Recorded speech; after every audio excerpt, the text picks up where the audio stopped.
Hey, this is Russell B.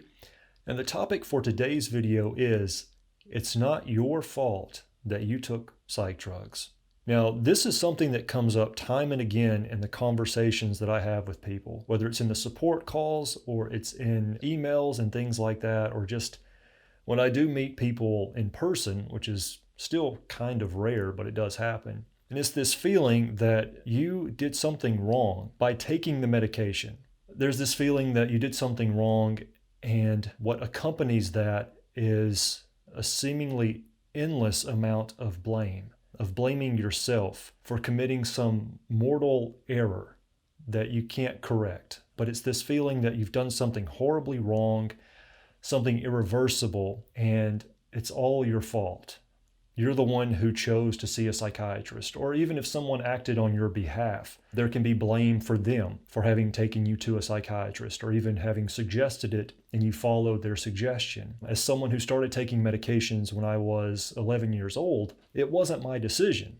It was not my decision to take psych drugs. It was my parents' decision. But even then, I don't blame them. If I had made that decision myself, I still would not blame myself. In the beginning, it's much more difficult to feel like you didn't make a mistake.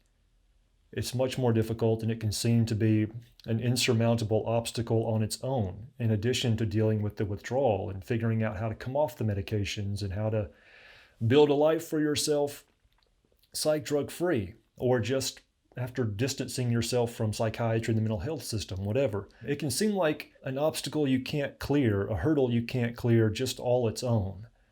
And again, it's not your fault. Everything is set up for us to end up in the office of a psychiatrist or in the office of someone seeking help. And we don't really stand much of a chance. And again, it's just not our fault.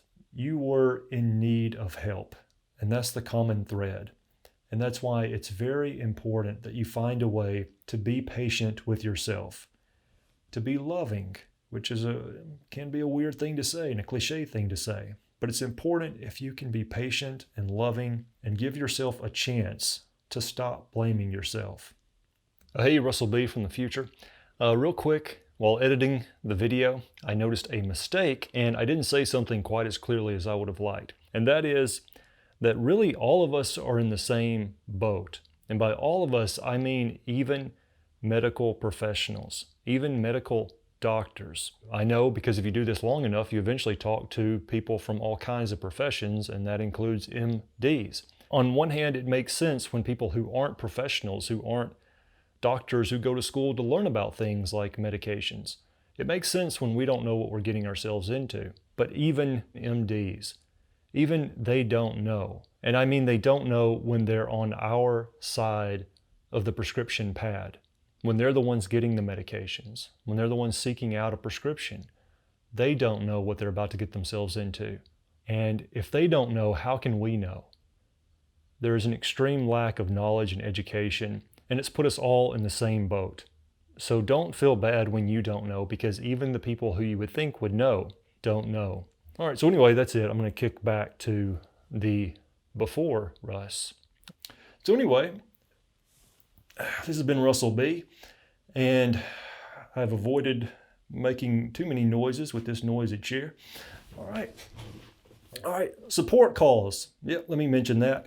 I'm still doing the support calls. I was offering them for free initially. That didn't work. Unfortunately, offering support calls for free doesn't incentivize people to show up for the calls once they've been scheduled. So I did start charging for them. I don't want to say unfortunately, because by the time I decided to charge, it really felt like it's what I had to do. Otherwise, I was just going to have to stop doing them. Too many people either were just no-shows, or they just canceled so late, so close to the appointment, but that by that time I couldn't really make any changes to my day. So I'm still offering them. They're support calls. It's in the name. They're not there really for me to provide you with detailed instructions on how to live your life and things like that. They're meant to be very self-contained and meant to give you hope, inspiration, and just a one-on-one experience, which is something you don't get as much nowadays. Or you might get it for just an absurd amount of money or something like that. But anyway, support calls are still a thing. Schedule them if I have time slots available. I try to add more as I get a better idea of what the calendar is going to look like going forward. So yeah, I look forward to seeing y'all if you're interested in doing that. But yeah, that's been this video. So this has been Russell B. And yeah, y'all hang in there. I know how tough it is. I know. I really know. But y'all hang in there. All right. I'll see y'all next time. I don't have an ending. I contemplated just not making this video because I didn't have an ending in mind. I thought I could do a little dance or something. I could, do a little something, a little shimmy, a little micro shimmy. I thought I could do something, but I just didn't have anything really. This hat is messing up my game, the eye thing. This hat's kind of messing me up, but well, that's all I got. Guess I'll just call it a day. Yeah, let's just stop recording, I guess.